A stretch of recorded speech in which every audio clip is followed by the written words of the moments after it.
どうもこんにちは。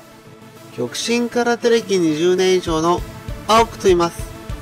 本日もそこから得られた知識や経験を皆様にお話ししていきたいと考えております。第21回大会で全日本の頂点を極める。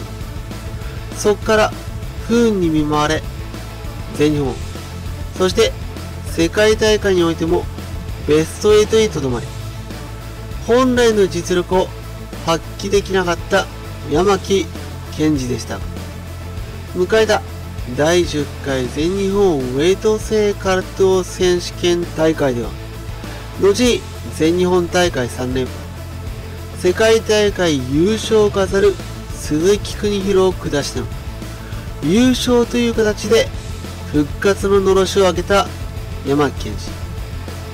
続いて山木健二は同年に開催された第25回全日本大会に出場。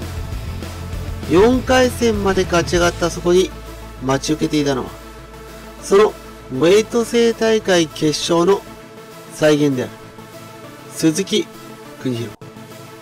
低くがっちりと構える山木健二の左の正拳が鈴木邦弘の胸を狙い、そして前蹴りが中段、上段を襲う。鈴木邦弘はいつものようにぴったりと張り付き、大山松田張りの回し打ちを連発する。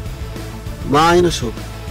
張り付かれながら、しかし山木健二は右の下段回し蹴りを返す。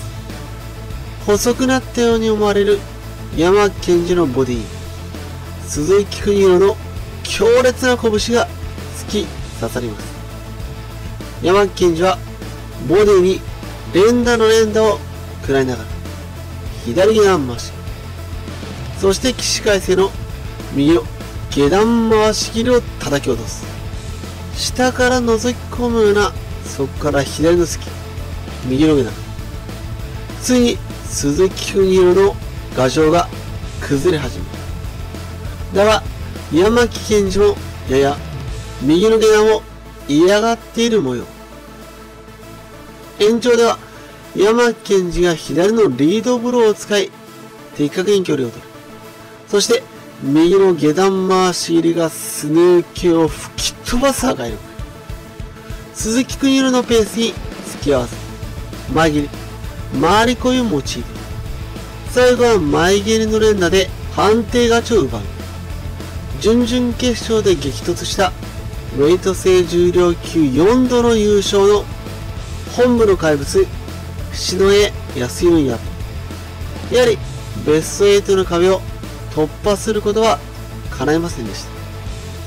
そんな中、山木健二はまさかの映画出演なども果たし迎えた。世界大会代表選抜戦として、そして後に起こる分裂直前のある種最高レベルとも言えるものとして開催された第26回全日本空手選手権大会2回戦、左右の鍵付きからの下段回し切りが怒涛の勢いで相手を攻めた。3回戦では上原選手の突きの足をさばき、やはり左のリードブローからの左下段回し、さらに前蹴りがボディをえぐる。右の下段回し切りが叩き落とされる。かと思った瞬間でした。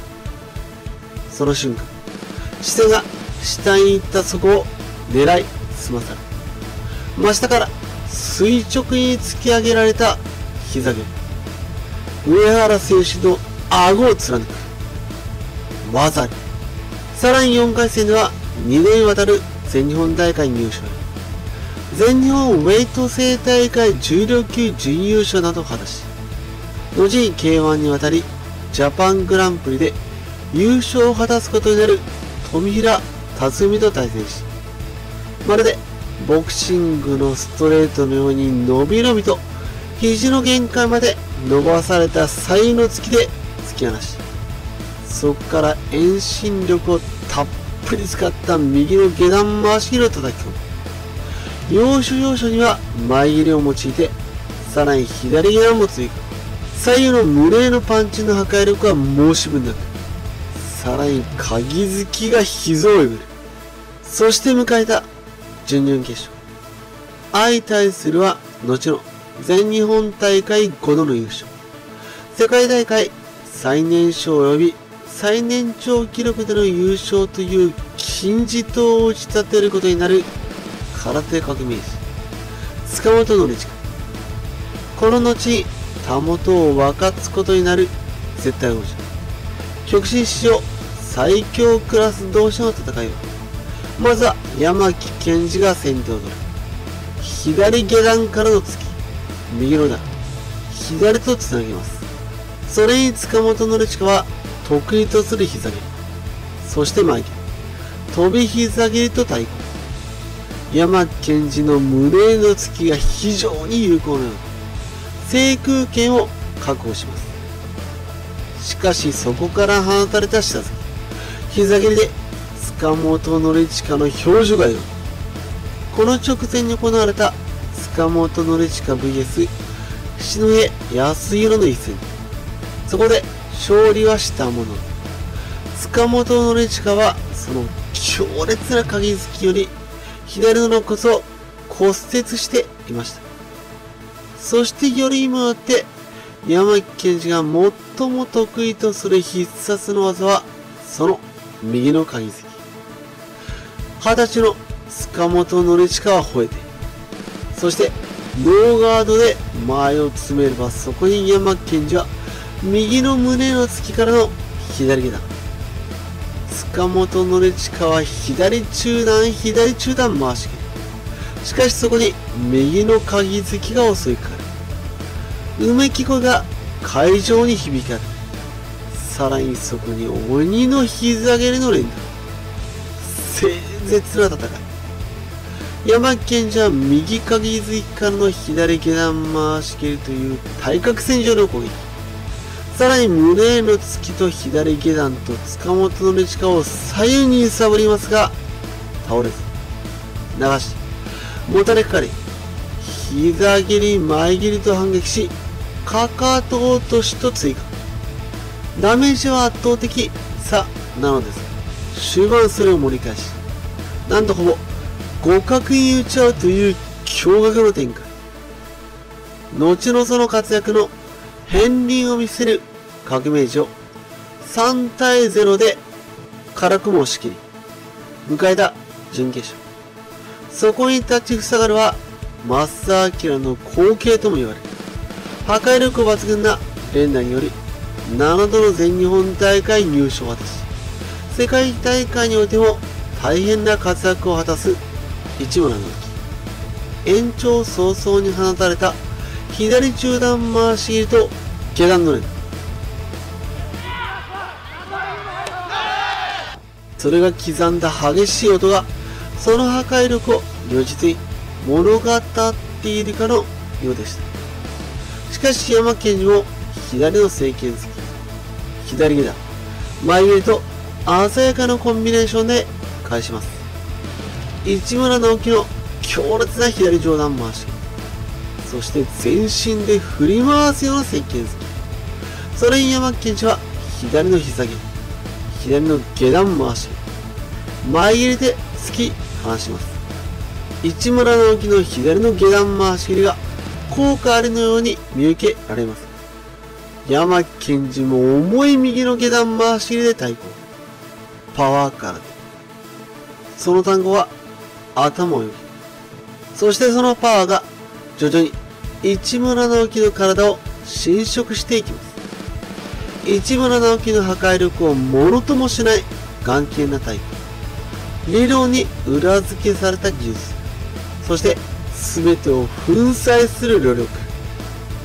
どっそりと間合いを詰めて山木健二の右の下段回し蹴りが炸裂する。それに右の膝も加えて、その2つの砲台を武器に山木健二が突進していく。底知れぬパワーを観衆に見せつけた山木健二が迎えた決勝戦の相手。初出場となった前々年度準優勝。そして前年の覇者でもある現代の侍、和美はじめ。円の動きを得意とする和美はじめに対して、相手の攻撃を全身である種受け続けてきた山木健二の方が、ダメージとしては大きかったのかもしれません。壇上に上がる際の足を引きずる仕草にも、そこは見受けられたのかもしれません。しかし、開始直前、礼をする和美はじめのその開始戦よりはるか後ろでのその立ち位置、それを果たして一体何を意味していたのか。和美はじめの動きは非常に速い。まずはお互い得意技の交換。そこから山木健二が間合いを詰めての右の鍵付き。和美はじめが右の上段回し。しかしそこから徐々に山木健二のものすさまじい破壊力を誇るバズーカのような胸への突きが炸裂。そこから右の鍵付きにつなぎ、和美はじめの表情が必死なものとなります。しかし、和美はじめの右の下段回し蹴りも会場に大きな音を立てます。後ろ蹴りと後ろ回し蹴りの交差。さらに左下段回し蹴りの応酬から、山木健二の右下段回し蹴りに和美はじめの体が揺れる。前蹴りからの胴回し回転蹴り。和美はじめの左中段回し蹴りからの内股で体が崩れます。仁王の形相で睨みつけ、胸への正拳突きを叩きつけ、左中段回し蹴りと内股を浴びても前蹴り。延長では前足の下段回し蹴りをこらえて胸の正拳突きが威力を発揮。そしてつい必殺技、右の鍵突きが炸裂。それを回り込みながら繰り出し、間に左右の下段回し蹴りを挟み、胸の正拳突き、前蹴り。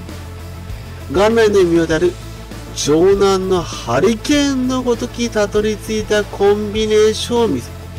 しかし、培った努力により、和美はじめを翻弄し、試合終了。2度目の全日本大会制覇を決めたのは、極真空手の機関士である、そこに文字をする。まさしく、極真を代弁する。パワー空手そのものでした。私は引き続き、パワー空手、山木健二。彼が紡いだ奇跡のその終着点。それを皆様に紹介させていただきたいと思います。ですのでぜひ高評価、皆様のご意見をよろしくお願いいたします。本日もご視聴いただき誠にありがとうございます。